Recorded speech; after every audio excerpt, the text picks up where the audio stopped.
Welcome everybody. Today we have the pleasure to have with us Dr. Franco Oboni. Dr. Oboni heads Riskope, an international practice on risk and crisis management based in Vancouver, Canada, and Lausanne, Switzerland. He provides management consulting while being a coach as well as the author of over 50 papers and co-author of the 2007 book entitled Improving Sustainability Through Reasonable Risk and Crisis Management. Franco regularly gives seminars and workshops worldwide as clients include the UNDP, Fortune 500, and the World Bank. Among the corporate clients, several international copper, zinc, and coal mining companies are present. The transportation industry is also present among Franco's clients with railroads, highways, and harbors. Finally, we can cite food suppliers, military, and numerous public sector clients, electric utilities, and regional and provincial governments. Franco is also always willing to share his knowledge with both industry and academia. And one of his recent publications in 2020, right, Franco, is your book on risk management and for tailing dams, and how do we make tailing dam sustainable for the future.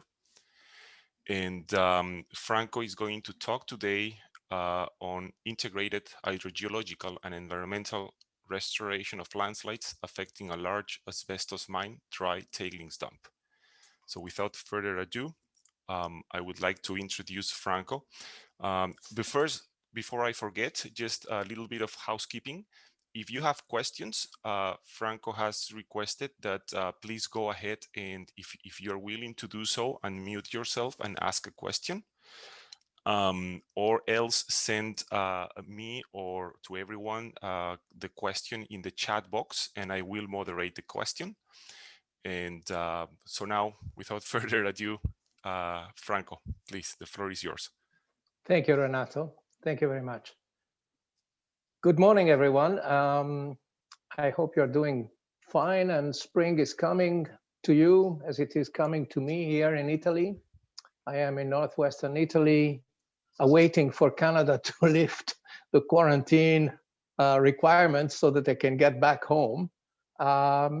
We will see when that happens. For the moment, I'm quite happy here eating mozzarella and drinking good wine.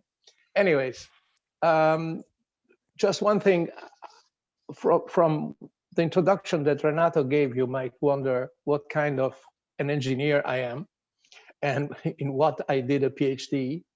I am a civil engineer and I made a PhD in geotechnical, but many years ago, my PhD was on probabilities applied to geotechnical engineering, and in particular to the prediction of performance of deep foundations. Once I finished my PhD, the phone started ringing. It was initially hydropower companies that had weird problems linked to the stability of the slopes on which they had penstocks and turbines, houses, and so forth. At the time, we didn't talk about risk. We talked about reasonable and good engineering. But then risk became a buzzword and projects started being called risk assessments and risk engineering and so forth. And little by little, out of ethical reasoning, I stopped entirely designing with my companies, and we devoted ourselves exclusively to evaluating risks. The example you're going to see today, this Balangero asbestos mine dumps geoenvironmental restoration, is one of those projects where we did the risk-based decision-making for a group of designers, a group of Italian engineers with whom we still cooperate nowadays.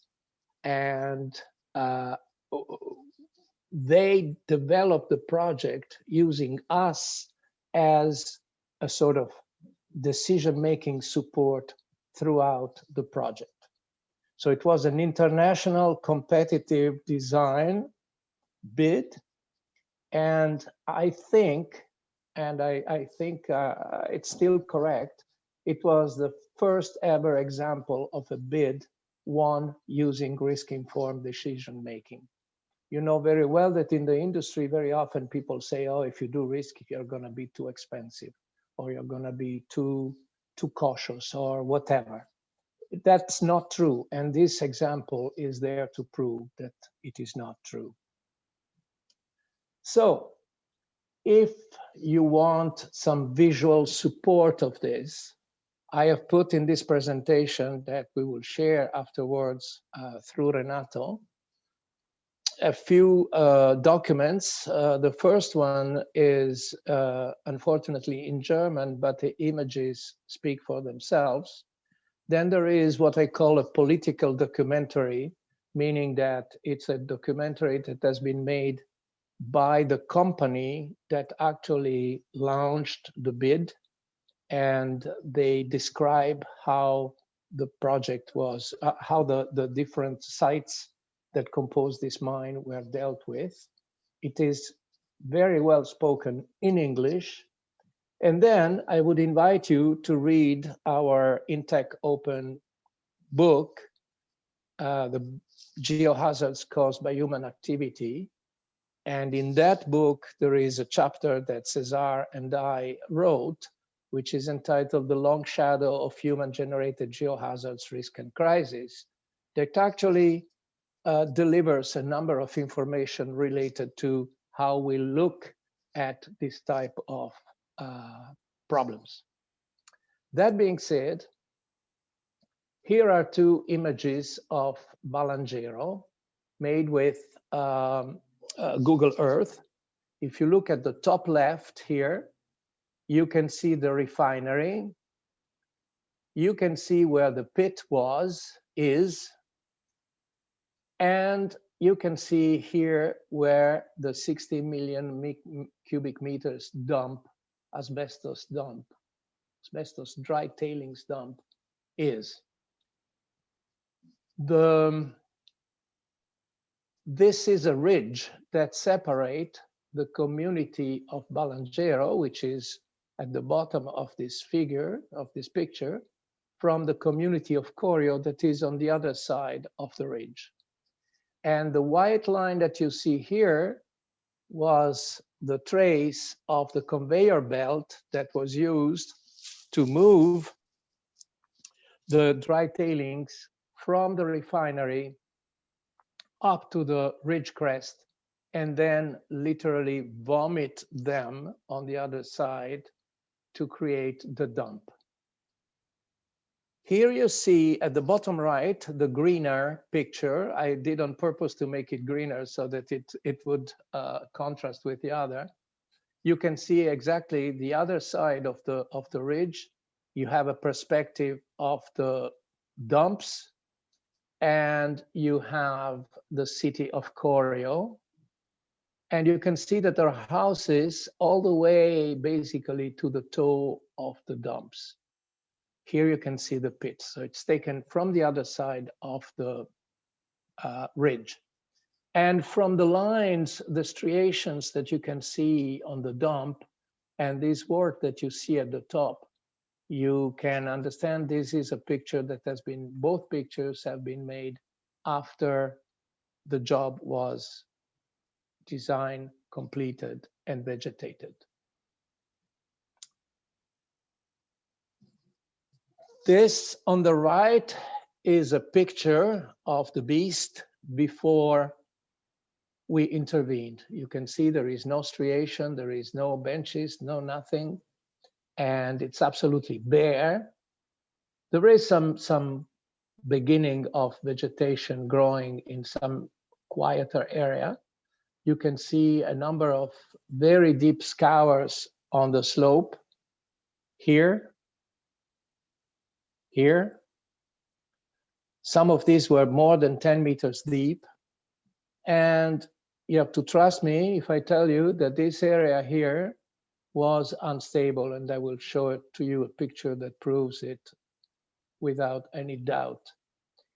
On the left, you have a map of the slopes, of the gradients, You can see the unstable area here with a clearly oversteepened section here at 40 degrees, 37 degrees at the top. And you can see here even steeper than that, 50 degrees or more. This was a peculiarity of this site on which there were no information when we started working. We don't know exactly what there is under that. We still don't know. And this is a very important point we will go through later on during the explanation. There were uncertainties on this site that for various reasons we were not able to solve. So we had to play with these uncertainties and build something that was, from a risk point of view, as reasonable as possible, understanding that we did not know everything on the site. Note that at the bottom, the residences, the houses are very, very near. And note that there is a creek that runs down here from the mountains. I told you I would prove to you that that slope has a severe instability. Here you can see it. There is a tension crack, open tension crack at the top of the platform. And here on the left picture, you have a general view of the slope seen from above. You can appreciate a scour here, erosion channel created over time. You can see how near the houses are. And here you have the bed of the creek that runs away from the bottom of the slope.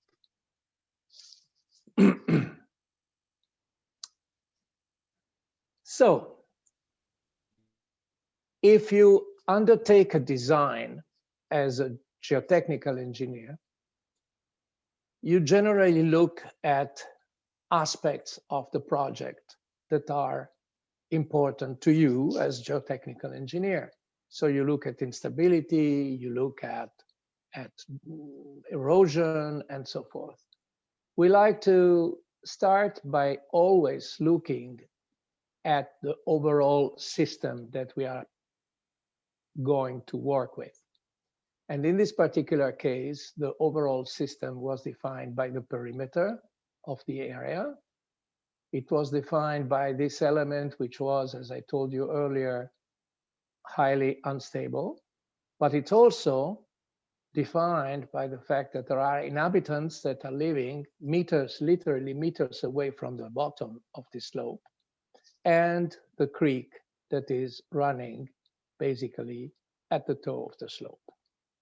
So that's the system. And if you were to look at the larger system, then you would have to take into account the fact that this thing generated dust each time there was strong winds, and this dust was contaminating all the neighboring communities and so forth.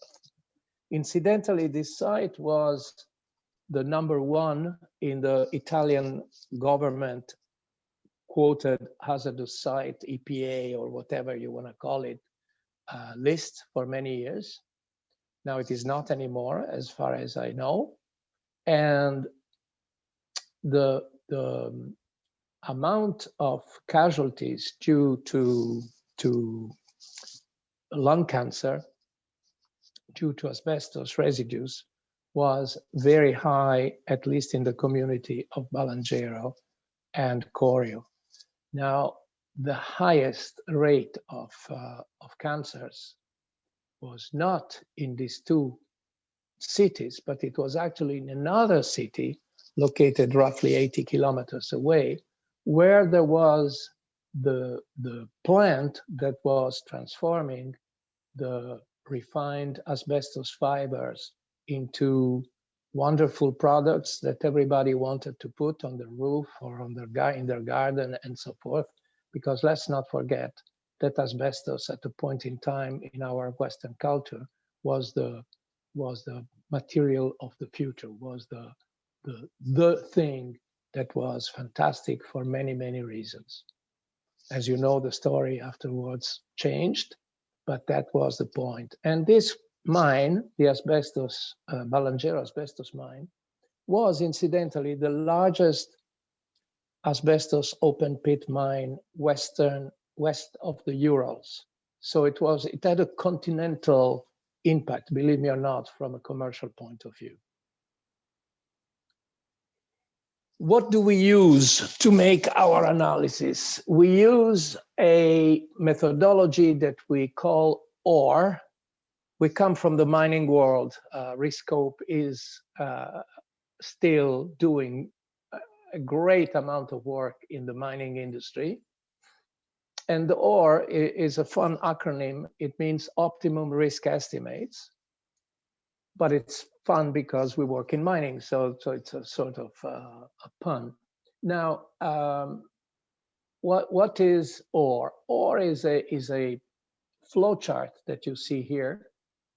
Starts at the top left with what we call the rich data set, which is made out of site history, imagery, monitoring, inspections, reports, expert models, whatever exists on a site we are going to look at, or a facility we're going to look at. And please add in here immediately space observation, drones, and whatever you please in terms of modern data acquisition systems. Out of this knowledge base here, we develop hazards, understanding a record of hazards, interdependencies, they're very important, and potential consequences. Each one of these is the object of a probability assessment. And once we have hazards, interdependencies, and consequences, we can distill the risks. From the risks, if we have a corporate tolerance or a societal acceptability threshold, we can distill a dashboard of the risks. I will show you some examples later. And this dashboard is the guide to taking actually risk-informed decisions. And these decisions can be alternative selections, actions, mitigation, resilience enhancement, and so forth. And as these decisions are made, then the client develops communication strategies, environmental operations, and construction operations. So basically, this horizontal line here is where there is the interface between the risk assessors, which were us during this project, and the design team that was actually developing the design. The information we got was topography, surface topography, media. That's very important.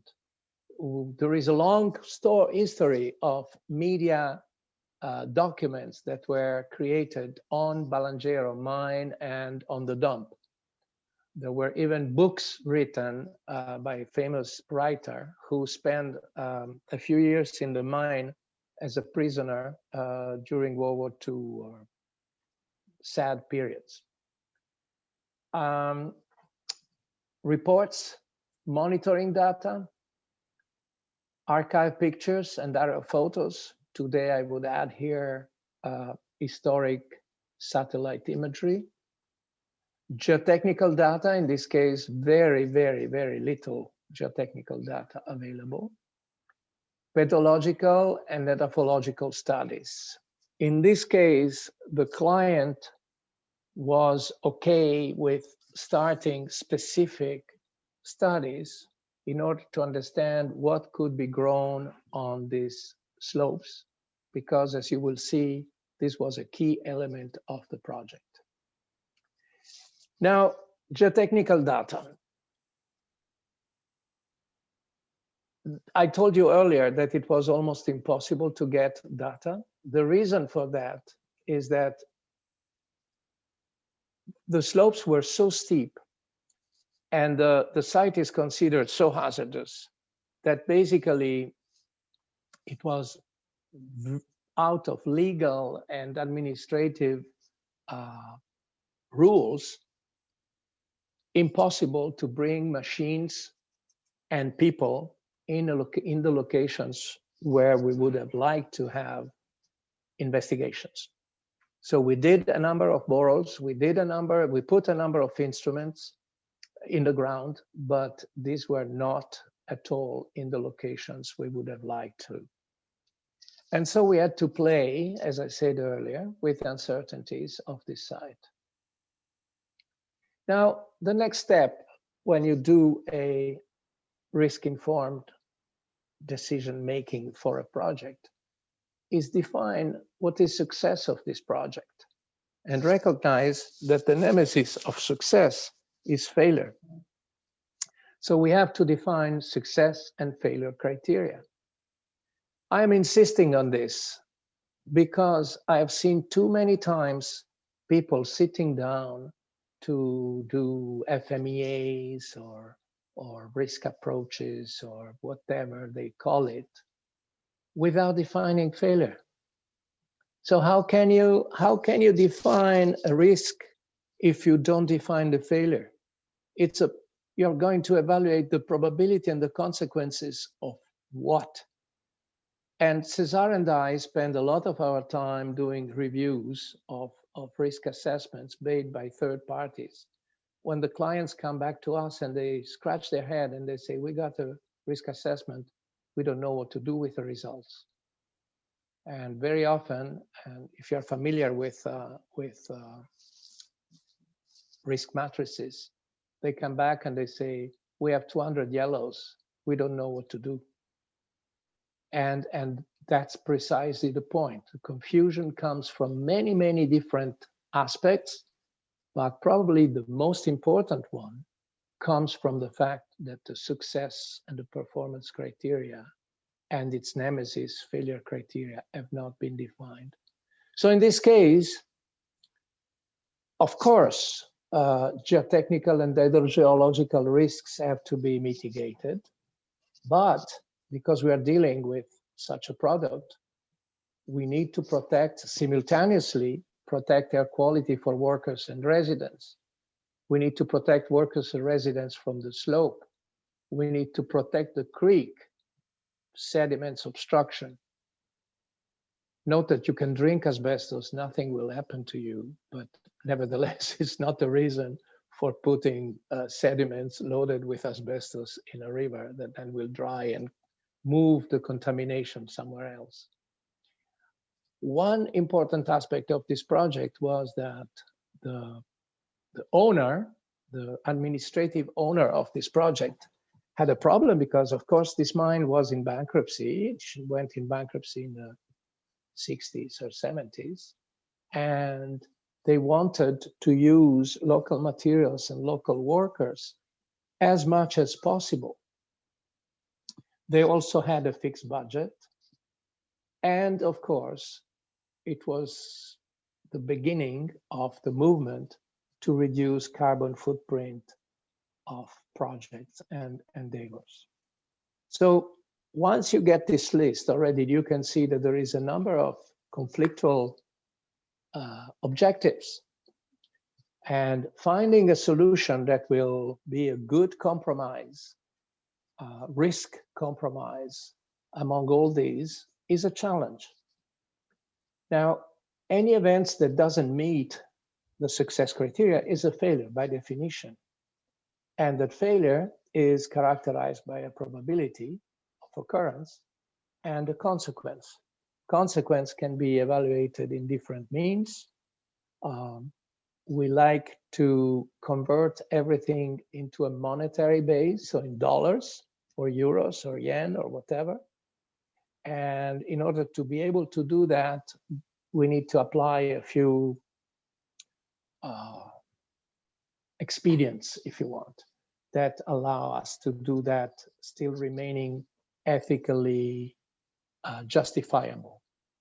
We will get into that in a minute. So once the performance criteria have been established, they flow down from top to detail. You can say that the last bolt of this project was designed based on the performance criteria, overarching performance criteria of the project. So indeed, the overall performance criteria, don't harm people, don't disperse asbestos, flows down step by step into the design all the way to the most minute detail. You are engineers, so you know that when you design something, you like to look at alternatives. We all do. And that's a very good engineering attitude. We want to look at different alternatives and finally select the best. Now, the best is not necessarily the most economical. The best is, in this case, is the one that covers the performance criteria to a certain point on all its different dimensions. And there is no solution that is perfect. Also, because there may be imposed constraints from legal, compliance with unions, whatever. In this particular case, there was a point in time where we had to show to the authorities that there were ways of bringing the machines we needed on that slope in such a way that the safety of the workers would be 100%, doesn't exist, ensured. And that was a big challenge. As you know, especially in the Alps, but in the Rockies, it's the same. You have machine handlers that can put their backhoes and their loaders into unbelievable positions and conditions. But if you have to demonstrate to a regulator that 100% of the time that machine will be in a situation that is not too hazardous, that becomes a real challenge. Nevertheless, risk can be used as this discriminant between the alternatives.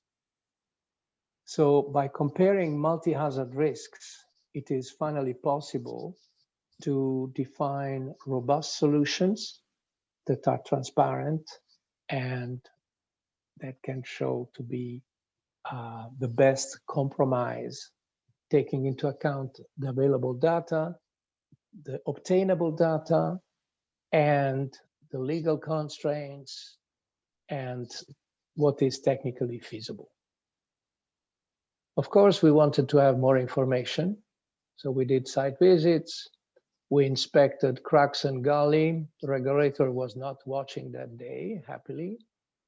There was an extant vegetation study done by a colleague of ours who was in the team that was looking at what flora was actually capable of colonizing those asbestos, dry asbestos tailings, which were absolutely apparently sterile. There were slope stability analysis.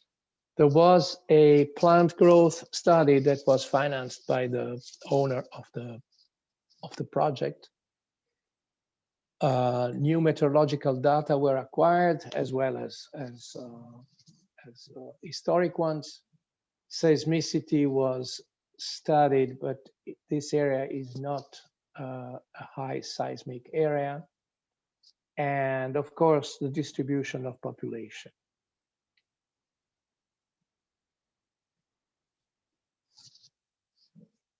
So let's talk about something that is geotechnical here. Let's talk about slope stability and determining the failure probability. You have to select a method. There are many methods. Actually, if you look in our blog, not long ago, we published a blog post with a conference we gave at Tailings and Mine Waste last year, where we explain about probability of failure and different methods. Basically, there are semi-empirical methods. Silva-Lam-Mar is approximated graph is one that is used by many, although I have seen papers and studies where it has been poorly applied. And in that case, of course, the results are quite iffy. A standard approach is to evaluate the factor of safety using cohesion and water table level and friction as stochastic variables, and estimating the first two moments of the factor of safety using Rosenbluth or Monte Carlo, which I personally never push for because I think it's a misleading methodology. And then estimate the probability of failure in terms of the probability of the factor of safety being smaller or equal 1.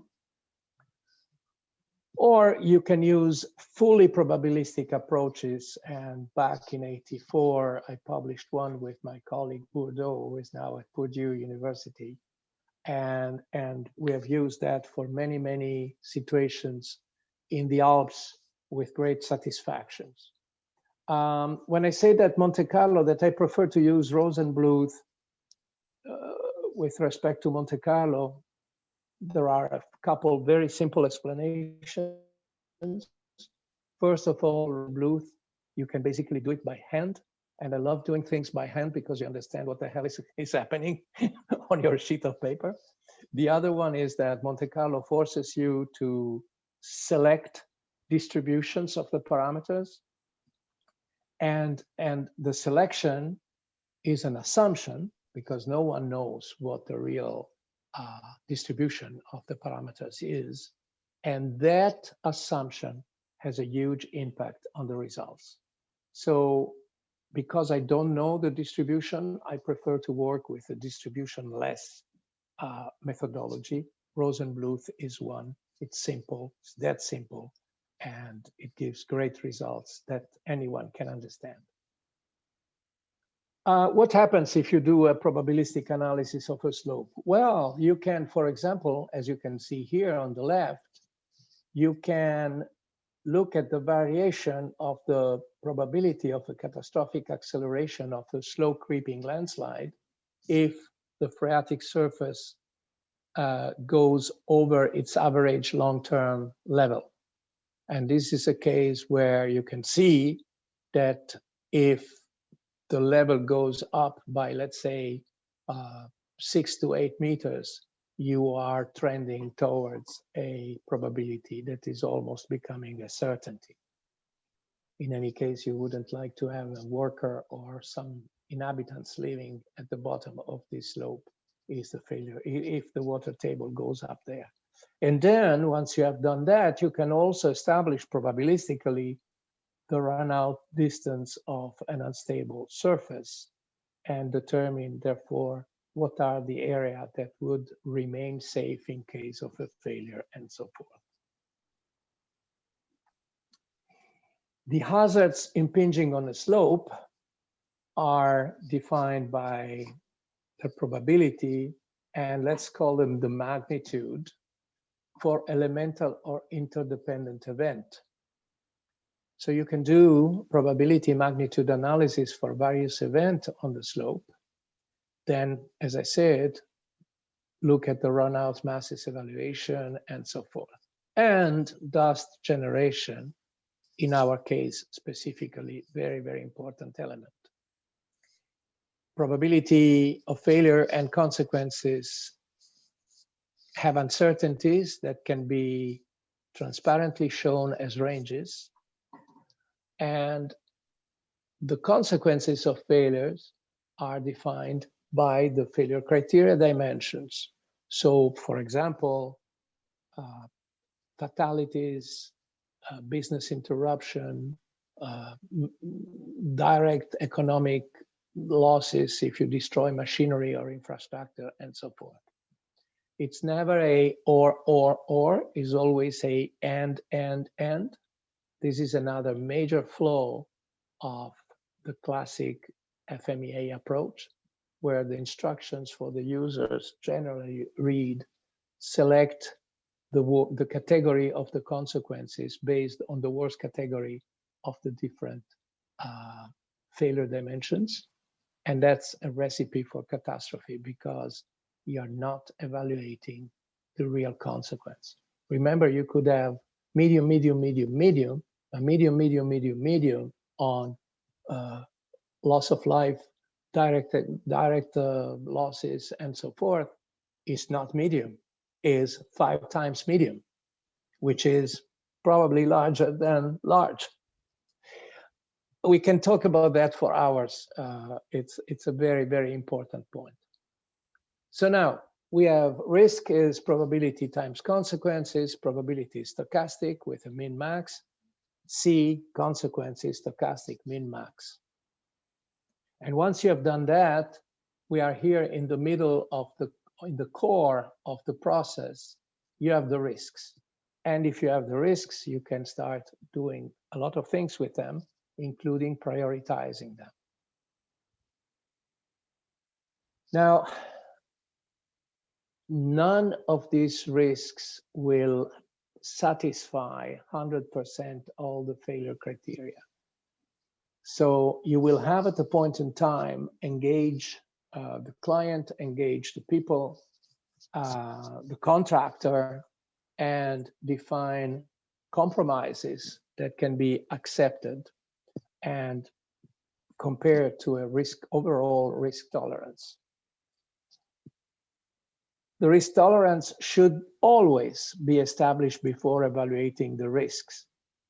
Because if you show the risks and then you say to people, now tell me what your tolerance is, they will use the risk to put the curve where they please, which is key to start an unethical process of biasing reality.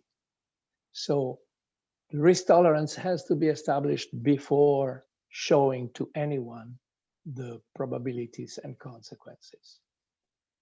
Here are a few examples of risk tolerance. Top right is an envelope that we developed over 20 years ago by discussing with various industrialists in Europe, Japan, and the US. And we developed these curves point by point, discussing with them, chatting. And we ended up showing this envelope, which is a rather wide envelope, but as you can see, all the curves tend to dip in at a point in time. And that corresponds to we call it the sound barrier, right? Is where people don't want to go because they fear the perception becomes the driver of the risk tolerance.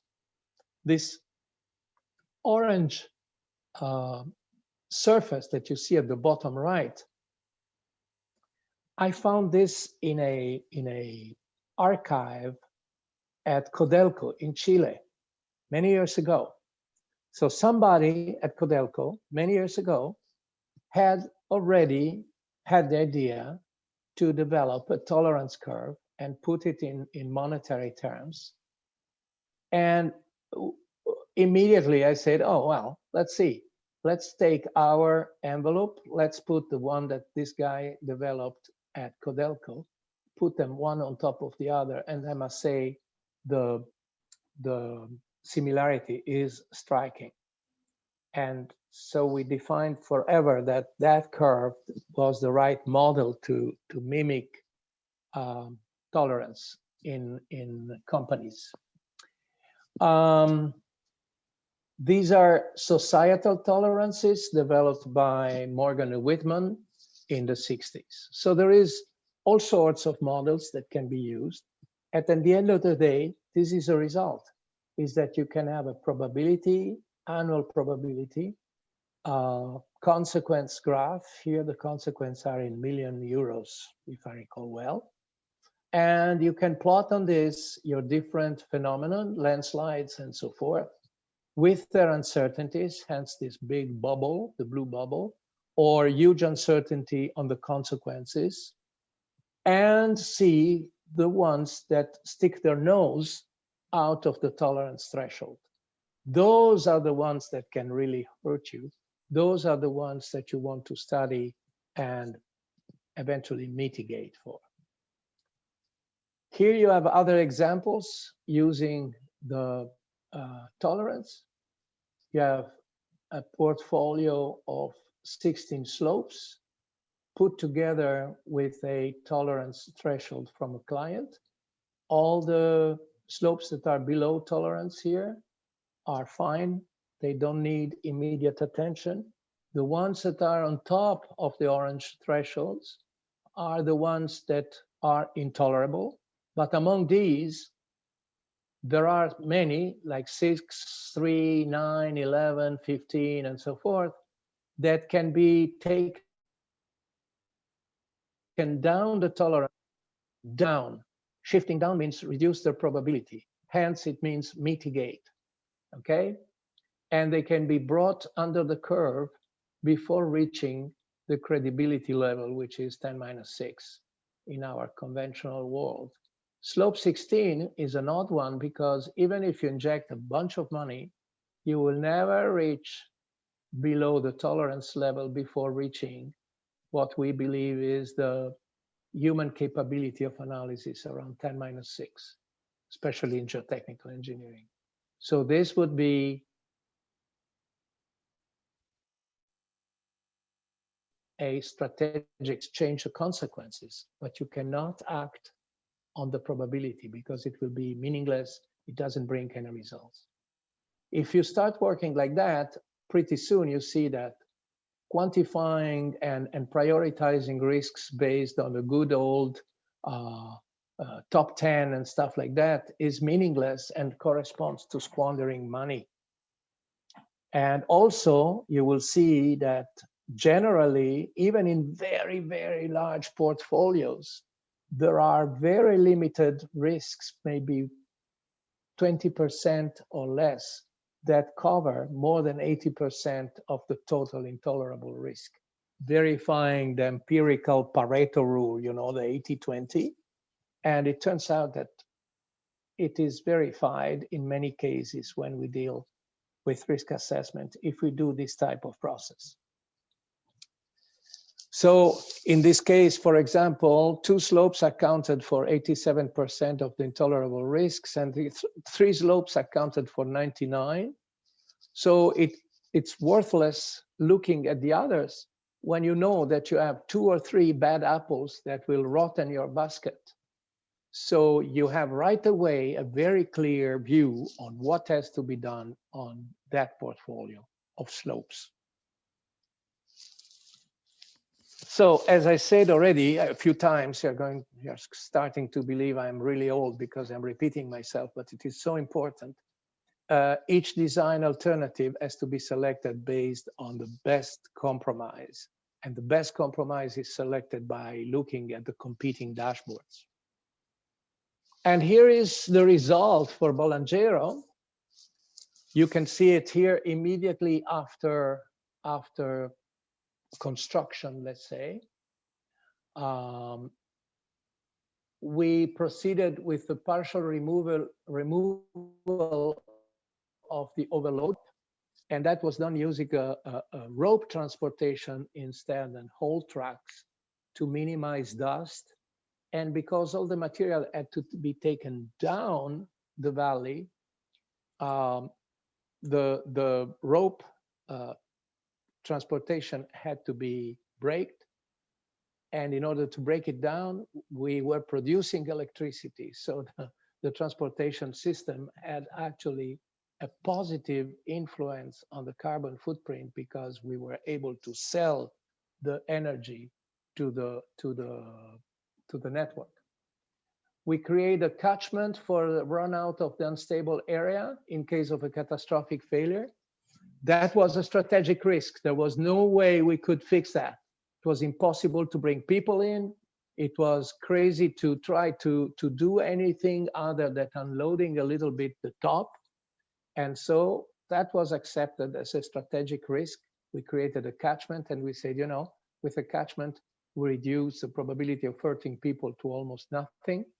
If it falls down, it will probably fall down during heavy rain. So the amount of dust will be limited. And if it has to come, well, we will cope with it. As I said, we used a specially designed aerial tramway to haul material.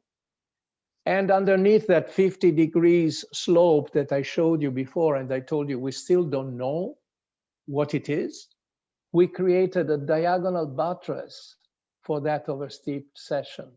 What does that mean? It means that we had to put the rope transportation exactly under the alignment of the buttress we wanted to create. And that rope transportation had the ability to lower the loads along its trajectory, if you want. And thus we were able to build this buttress from the bottom up, little by little, to the point that we reached that very steep corner. We used helicopter hydroseeding, obviously very special operating procedures, because if you hover with a helicopter too near to the dump, you're going to lift up all the dust you don't want to lift up. So it had to be gunned from a distance, and there was a special mix with a cellulosic glue.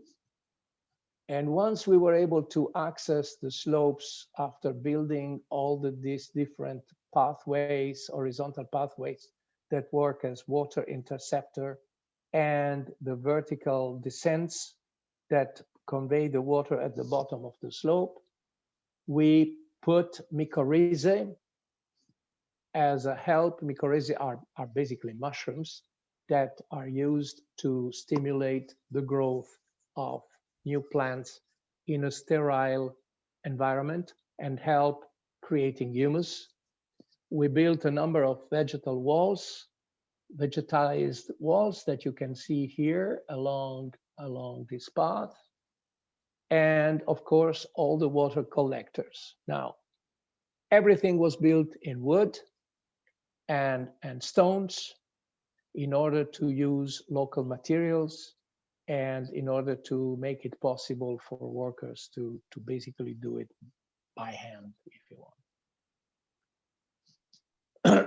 Of course, we had public hearings. There was an information campaign. The owner of the project pushed for a testing of personal protective equipment, design specific standard operating procedures. I mentioned already all the care that was taken for machine and equipment. Dust and meteorological monitoring were developed. In days of wind, the construction stopped in order to avoid dispersing fibers. And special wetting, loading and unloading techniques were put together in order to avoid dusting. Here are a few images that describe the story from the beginning, top left, using the contraption, the rope transportation contraption here. The chariot was 7 tons capacity, to building all the cross paths with the descent, the water descent here, and then planting, first seeding the slopes, and then looking at the plants growing, which was, I must say, a great satisfaction for us.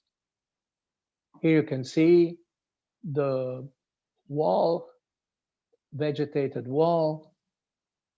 You can see here, all the shrubs you can see here are actually growing from the wall that is downslope of the path. And here you can see one of these berms with the drainage, the wooden drainage channel that takes the water to the descent. Last image I want to show you. This is a study that was done by a drone provider, one of these technological companies that come in and says, oh, well, you know, we have a full train of perfect software that goes together with our drone machine. And they came back to us with this. And we said, look at the picture on the left. You can see All the blue, they said, are the paths of water on the slope. And we said, look, if that was the result after we spent all the money that we spent on this project, we would probably all go to jail right away, because what you're showing us is that there is no water captured by all the cross channels and so forth. And the guy started going into some sci-fi explanation. And then we said, look, perhaps if you tell us what is the definition of your pixels and your image, correct me if I'm saying something improper from an imagery point of view. Remember, I'm simply an engineer. If you tell us what is the size of your pixel, maybe there is a key there. And sure enough, the size of their analysis, of the cell that we're using for their analysis, was larger than the path that we built in the slope. So basically, the analysis was not seeing all the effort and care that we put into the horizontal channels. Hello. And the same happened here. Said, oh, well, this is your erosion channels. See where it is red, this is where you have erosion problems. And we said, okay, but wait a minute. Have you looked at the channels? Have you looked at the descents? Have you noticed that they are all armored with timber, rocks, geotextile, and so forth? We said, oh, well, no, the software allows just to give one parameter. And we say, well, okay, so your analysis is absolutely useless because it is not covering, again, what is actually there. All that to say that we are seeing this happening today with drones. We are seeing it happening with satellites. And I'm not saying these techniques are bad. They are fantastic. But please pay attention to the results you get and never forget to ask why to the supplier, because there are so many technological tricks behind this beautiful software and imagery that unless you're very, very critical, you may run into serious problems. Thank you very much. I hope you enjoyed this discussion. Thank you, Franco. That was fantastic. We do have a couple questions that I can moderate if you don't mind. Sure. Well, we have a few questions. I'll address them in order of how they were sent. The first one is asking if regarding those risk tolerance curves in terms of economic risk, if you have seen these shifting as the actual value or the dollar value, in your case, euro value, shifted as well. Tolerance is not a constant in time. Take a mining project.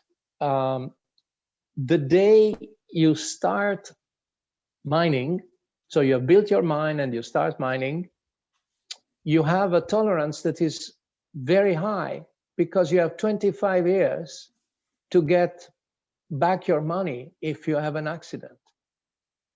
The last day of your mining operation, your tolerance is theoretically zero because there is no chance you can recoup that money. Now, this is a theoretical talk.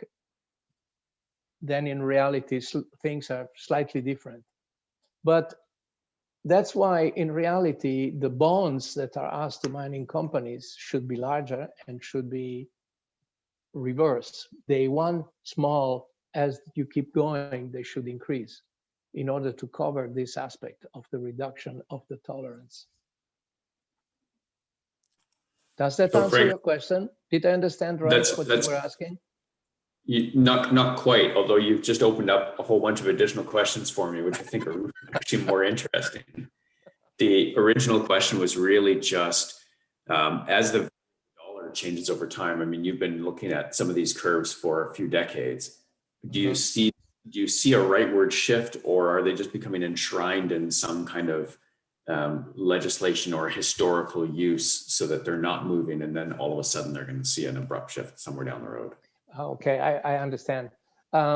So the numbers change, and we always ask a client to define those curves. So we basically facilitate the discussion in order to get the parameters that then allow us to build the model. And of course, as time passes, the curves shift towards the right because everything becomes more expensive, right? Yeah.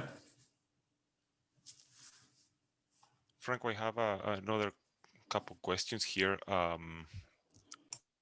There's a question that asks if you evaluated, quantify the risks after the mitigation was implemented. Of course, we do that all the time because we want to see if with the mitigation, the risks become tolerable or not. And the purpose of a mitigation is precisely the idea of bringing all the risks under control. So if possible, if they're not strategic, to bring them under the curve. If they are strategic, we need to change the system. And even in that case, then the risk will have to be reanalyzed for all the cases. I have a question as well from Carlos, and Carlos, please intervene if I don't ask your question correctly, because I don't think I fully capture what you meant here. And so he's asking about credibility. And you mentioned credibility and a threshold of credibility in our own assessments, or not assessments, but calculations and analysis. And if you would please comment on the definition provided by the GISTM, where they defined credible is not related to probability in that definition. Yeah, I know. This is another Pandora vase. There are all sorts of different publications that discuss glossary, and glossary is extremely important. Credibility is one of those words. In our book, the one that is going to come out in a couple months, we have a chapter devoted to this, where we compare different definitions.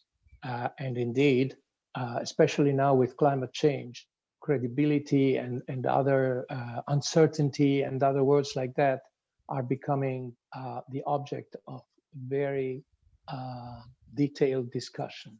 In our case, when we talk about credibility, we talk about credibility in terms of what is the lowest probability that we deem possible to be evaluated by us poor guys, humans with the means we have and all the uncertainties that surround it. And especially in geotechnical engineering, I would have a lot of trouble saying that we can go below a threshold that is recognized by the Federal Aviation as a level, for example. Also, the nuclear industry is talking about 10⁻⁷ and so forth. And there are publications that have come out in the last 20 years that discuss this. But it is true that there is a trend nowadays to dissociate credibility from the probability. Thank you, Franco. No problem. There's another question here, perhaps the last one due to the time, and it's regarding the use of those wooden piles, and if there was consideration about their lifespan as opposed to using other type of structural element. The wooden piles are considered to be necessary for the first 10 years of this project, because by then the roots of the vegetation, as you can see here on the left, this was after 6 months or not even a year. Nowadays you would see, well, you can see it here. You can see that these are growing up to be serious small trees, and that will get bigger and bigger. So it was considered that after a number of years, there would be no need for those piles. They were there for the construction. Okay, thank you very much. And thank you all for attending this presentation. And again, Franco, it's been a pleasure enlightening us as usual. And we will have your presentation posted, and we will share that with anyone interested. Thank you very much. It has been a pleasure talking to you. Thank you. Thanks, Franco. It was a great presentation. Thank you. Bye-bye.